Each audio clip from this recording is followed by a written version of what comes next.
Hello friends, and welcome to part 2. So in part 1 we had this lawnmower here that was hard starting, surging, and so forth, and I'm preparing this right now for what we're going to do. So it was hard starting, surging, and so what we did was we took the carburetor off. I took it apart. I couldn't get the emulsion tube out, so we tried to clean it without removing the emulsion tube. We put it back together, and it still ran awful. So off camera, I took the carburetor back off again. And then I thought to myself, as nice as this mower cleaned up, why put an ethanol and moisture contaminated carburetor? Why mess with that? And so I decided to buy a new carburetor for it. Now normally, I always like to try to fix the original carburetor on it, but for one thing, like I said, it cleaned up so nice, for one thing. And for another thing too, I'm expecting to get like $150 for this Husqvarna Mower here. I'm going to ask like $175 for it. And the last thing I want is a carburetor problem to where it won't start when somebody comes to look at it. And also,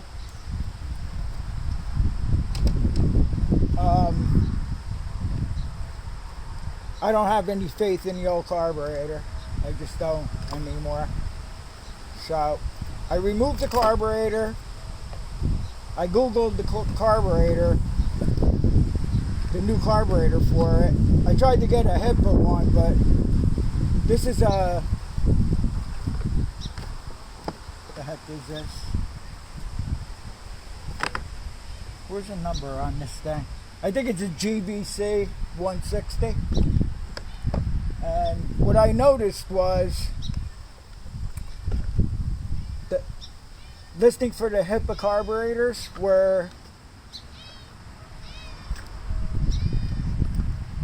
didn't have the right engine number on it. So what I did was I found a carburetor that was like under 16 bucks delivered, which is very cool. And I went ahead and I bought it. I ordered it at the end of the last video we did on this. Okay, so what I'm going to do right now is, let's see here, we got this. The important thing now is I'm going to show you everything we got with the carburetor here, as far as gaskets and whatnot go. Look at this guy. What are you doing, Pablo? You hungry? Where have you been for 6 days?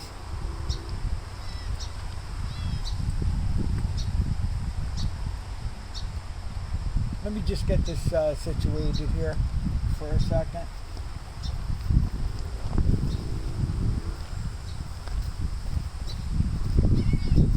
Sorry, buddy.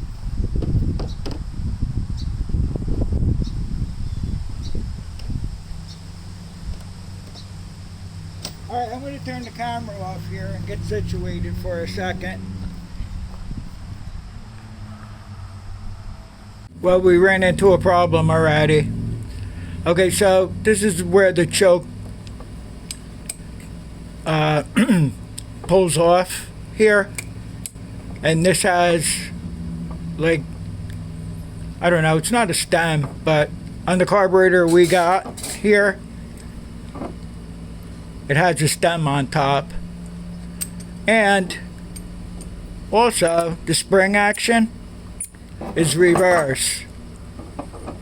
The spring action here is for the flapper to be closed, all the time, and this one is for the flapper to be open all the time.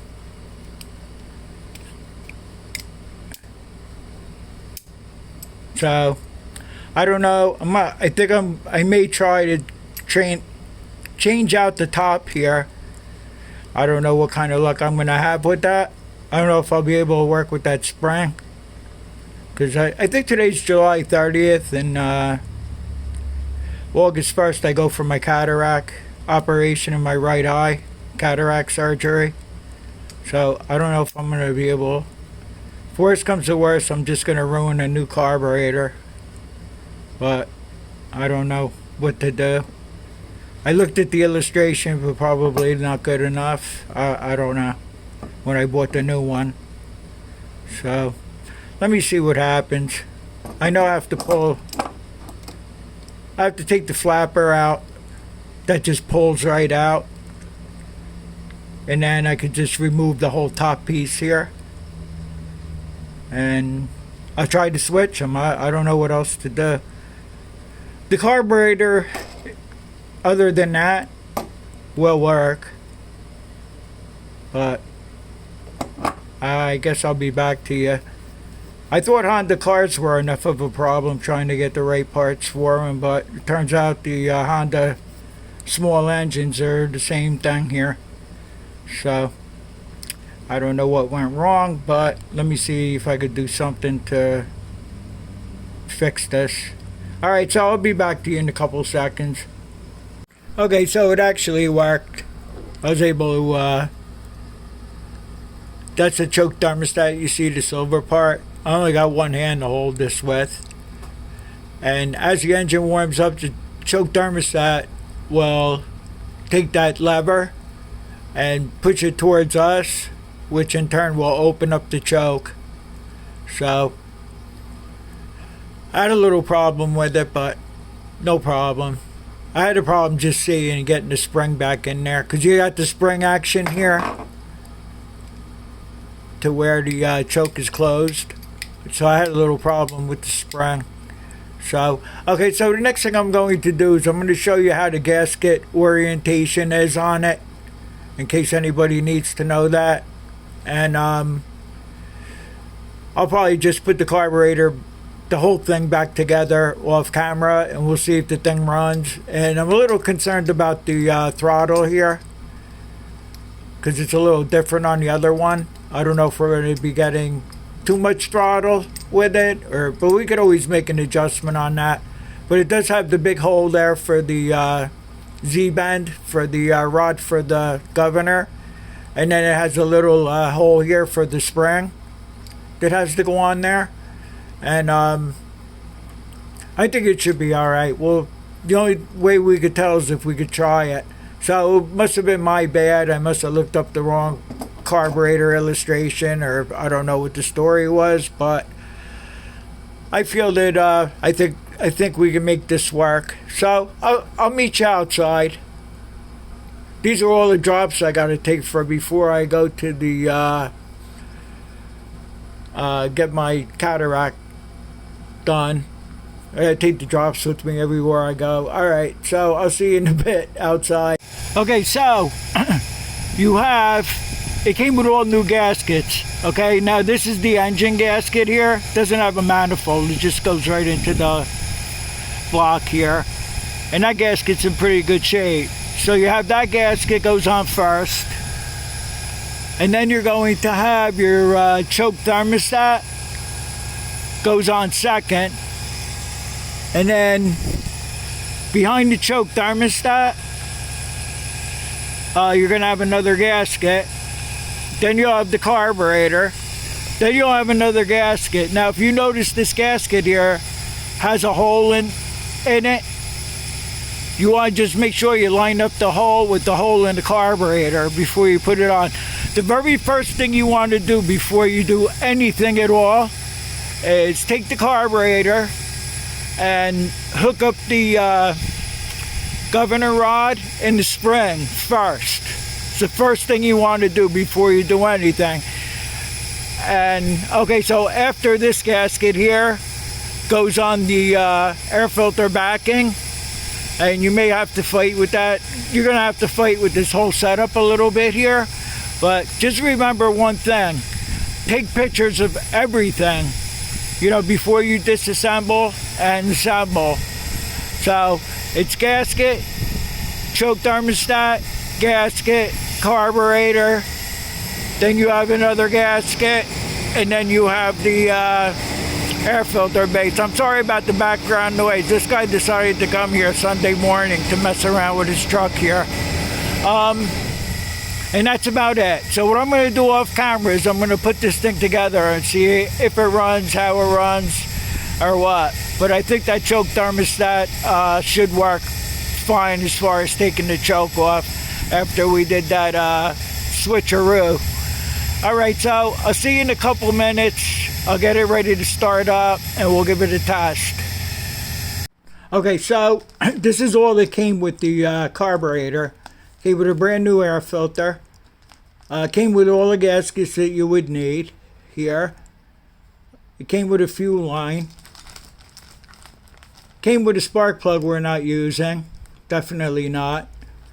It came with a fuel filter, because I think, yeah, it has an NGK in it, and I don't know what this plug is going to be here, but I'll probably put the brand new air filter in there. So when you're selling the machine, the more you could tell the people, you know, that you replace the carb, the air filter, you change the oil, this, that, and everything else, the better. The air filter that's in it right now is pretty good, but I'll just save that for something else. These filters also fit. I've used them on Briggs & Stratton Quantum engines, so you could also use them on that. Before I forget to tell you, like, if you feel, you know, uncomfortable doing what I did with the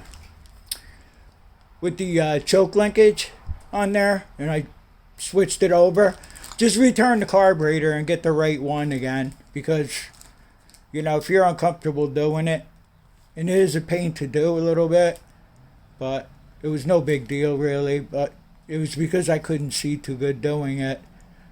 Just return it and get a new one, and just make sure you look at the illustrations real good. I must have missed that part. I don't know. I looked real quick and I ordered it quick. So, alright, so let's see if this machine will start. I'll get you back outside here.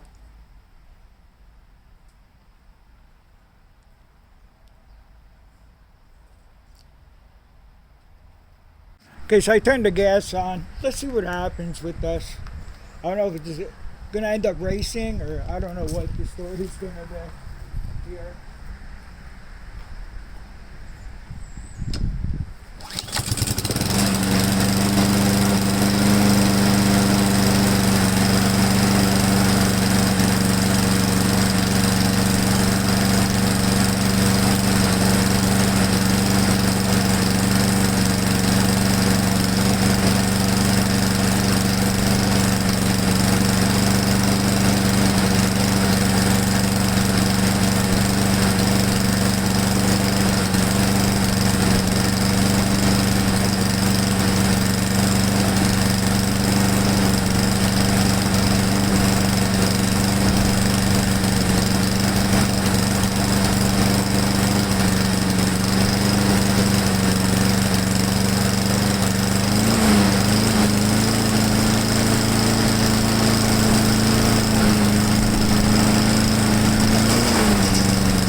Okay, so the truth is, when I first started it up, you may have been able to hear it on camera.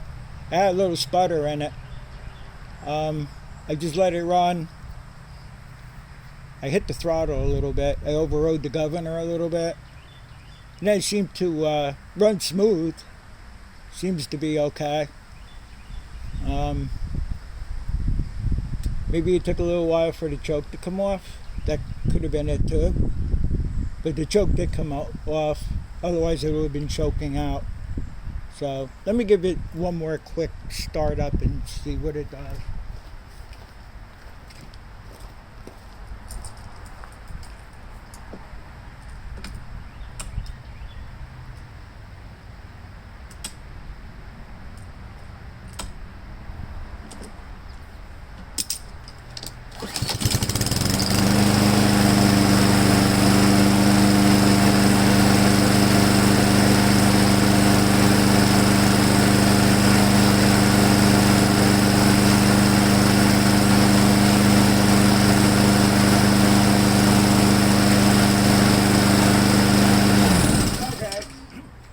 No sputter in it anymore. Seems to be running really smooth. We're going to call it a day right now. And what I'm going to do is probably on the same video, unless I decide to just end this one. What I want to do is tomorrow morning we'll start it up on the cold start, see how it does. I want to warm it up real good, and we'll change the oil on it. And I want to check the height adjusters and make sure they work okay. I don't know, for some odd reason, these big wheel mowers here, they put the lever, let's see if you can, I just want to move you a second here. They put the lever down below the wheel here. It's a real pain in the ass to get to. You know, I don't know, well, the way the handle's designed and stuff, I don't think they could have brought it, they could have did something to bring it up. So, if I can't move I'm going to pull the wheel off and show you how I do it real quick after we change the oil on it. But my main concern tomorrow morning, I want to see how it starts up on the cold start. And then, like I said, either I'll be back to you. Thanks for watching. I hope you got something out of making the carburetor that doesn't work. But, yeah, just be careful when you order parts, any kind of parts. Make sure you check out the illustration real good. Use the model number and engine number, engine code, or whatever you need to do when you order stuff. And, alright, I'll either see you in a bit. If not, thanks for watching. And I want to thank everybody for their thoughts and prayers in the comments about my eye surgery that I'm getting done in 2 days. So, tomorrow morning, I'll give it a start. We'll change the oil. Maybe I'll just put it on this video, and I'll put this video up tomorrow. And I'd like to make another video too, so you guys can watch it, because I'm not really supposed to do anything for a whole week until I recover. And it takes a month for it to really heal up good. The cataract surgery, I mean. And alright, so thanks for watching. I'll either see you tomorrow morning or I'll see you on the next one, and take care.